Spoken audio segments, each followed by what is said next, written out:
नमस्कार दोस्तों, मैं अंकुर उपाध्याय स्वागत करता हूं आप सभी का आपके अपने YouTube channel share market analysis में। दो स्टॉक कंटिन्यू टूटते जा रहे हैं।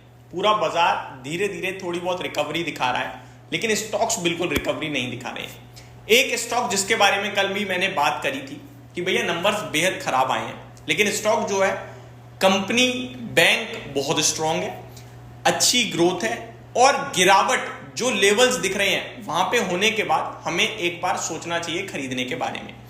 जो हमारे रेगुलर व्यूअर है वो समझ चुके हैं कि मैं कौन से स्टॉक की बात कर रहा हूं। मैं बात कर रहा हूं दोस्तों एक्सिस बैंक की, और दूसरा स्टॉक है जेके पेपर। ये दोनों स्टॉक कंटिन्यू गिरावट दिखा रहे हैं, इन्वेस्टर्स की पोर्टफोलियो में भारी लाल निशान दिखा रहे हैं। ऐसे में सवाल ये उठता है कि अब यहां से क्या करें, पैनिक में सेलिंग कर दें या फिर वेट करें। तो मैं आपको दोनों ही स्टॉक के बारे में एक एक करके चीजें बताता हूं। शुरू करते हैं बिना किसी देरी के सारे टॉपिक्स को कवर करना। सबसे पहले जेके पेपर की बात करूं दोस्तों तो 518 रुपीज पे ट्रेड कर रहा है। 8.25% का बड़ा क्रैश देखने को मिल रहा है। ऊपर में 638 रुपए का हाई लगाया हुआ है इस स्टॉक ने। रिजल्ट्स बेहद खराब आए थे, मैंने देख लिए थे बट कवर नहीं करे। रीजन था उसके पीछे, थोड़े दिन पहले एक और पेपर कंपनी के नंबर आए थे, अब मेरे को याद नहीं आ रहा कौन सी कंपनी के आए थे, और मैंने आपके साथ कहा भैया नंबर खराब है, 5% तक की गिरावट संभव है, और स्टॉक अगले दिन ऊपर चला गया 5-6%। मैंने कहा भैया पेपर स्टॉक खराब नंबर पेश करके ऊपर जा रहे हैं, इनके ऊपर बात ही नहीं करनी। लेकिन जेके पेपर क्या कर रहा है, ये एग्जैक्टली वही कर रहा है जो इसके रिजल्ट्स कह रहे थे, यानी कि खराब नंबर खराब रिएक्शन।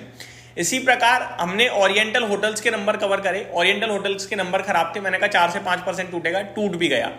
अगली बार इंडियन होटल के नंबर आए, बहुत खराब थे, मैंने कहा ये भी टूटेगा, वो गिरकर खोला 6% ऊपर हो गया। तो कुछ स्टॉक क्या है, हमारे जो रिजल्ट्स है ना, रिजल्ट्स पे रिएक्ट नहीं करते, वो अलग कहानी बना देते हैं। हालांकि वैसी कहानियों पे मेरे को ट्रस्ट बिल्कुल नहीं होता कि रिजल्ट कुछ और कह रहे हैं आप कुछ और कर रहे हो, बट इस तरीके से कभी कभार हो जाती हैं चीजें। तो जेके पेपर की बात करें, इसके नंबर्स बताना चाहूंगा। 300 करोड़ का मुनाफा 140 करोड़ का रह गया, 50% प्रॉफिट साफ साल दर साल। रेवेन्यू 1664 करोड़ से बढ़कर 1800 करोड़ आया है, यानी टॉप लाइन बढ़कर ही आई है, बट मार्जिन्स में बड़ा हैवी प्रेशर रहा। 28.68% से घटकर 15.54% पे मार्जिन्स रह गए, जिसकी वजह से इसका प्रॉफिट पूरा टूट गया, ऑलमोस्ट पूरा मींस 50% समथिंग। एबिटा देखा जाए तो 477 करोड़ के सामने 280 करोड़ पे रह गया है। तो ये रीजन थे जिसकी वजह से शेयर गिरा है। अब क्या करें क्या ना करें, देखो इस स्टॉक पे ना एनालिस्ट काफी बुलिश रहते हैं और वैल्यूएशन टर्म में सस्ता भी है जेके पेपर सेगमेंट से कंपनी भी बहुत दमदार है, कोई दिक्कत दिखती नहीं है जेके पेपर में, वैसे तो बहुत स्ट्रॉन्ग कंपनी है। अब सवाल ये है कि भैया लेना चाहिए नहीं लेना चाहिए, और लेना चाहिए तो कहाँ लेना चाहिए, और आज की गिरावट के बाद क्या करें। चलिए समझने की जानने की कोशिश करते हैं। एक तो मेरे को इसका कोड ही नहीं मिल रहा जेके पेपर का, जो मैं देख पाऊँ इसे स्क्रीन पे अपने साथ। जेके पेपर का कोड क्या है, जेके पेपर, ये सिंपल फिर भी नहीं मिल रहा मेरे को। चलिए मैं आपके साथ ऊपर से एक बार चेक करने की कोशिश करता हूँ।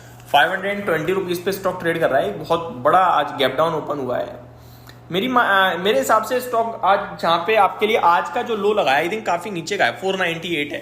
तो ये 498 के स्टॉप लॉस से आप पोजीशन को होल्ड करो, सेल मत करो अब इस स्टॉक को, अगर अभी तक नहीं कराए तो। फ्रेश बाइंग वगैरह के लिए नहीं कहूंगा।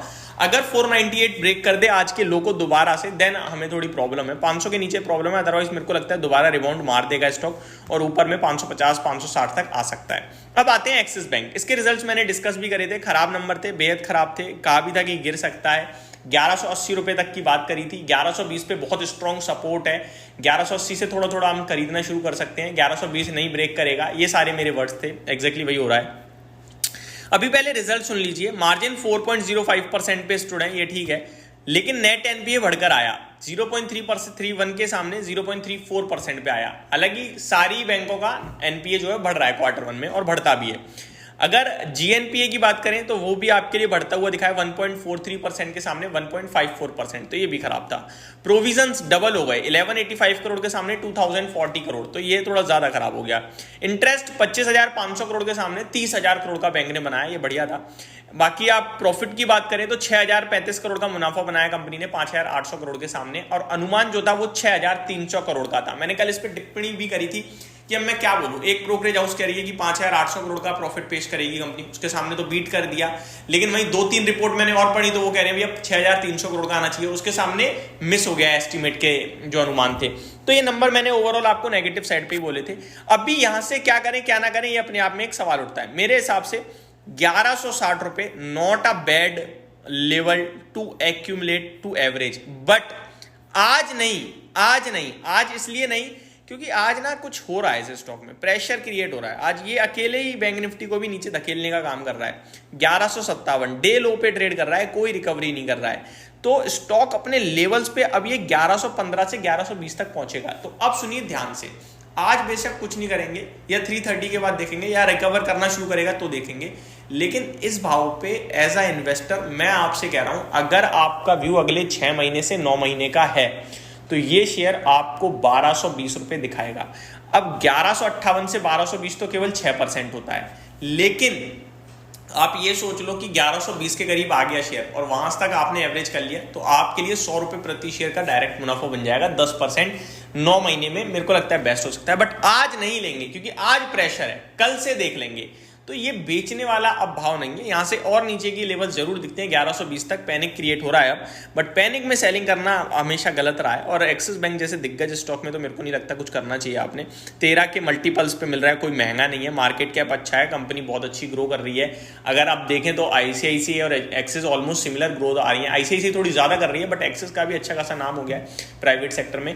एचडीएफसी वही है, अपना कंसिस्टेंट नॉर्मल ट्रेड कर रहा है, उसमें कोई इशू नहीं आ रहा है। तो ये मेरी तरफ से आपके लिए एक वीडियो है एक्सिस बैंक के ऊपर। होप आपको सारी चीजें समझ में आई होंगी। Thank you so much for watching this video. Have a great day guys.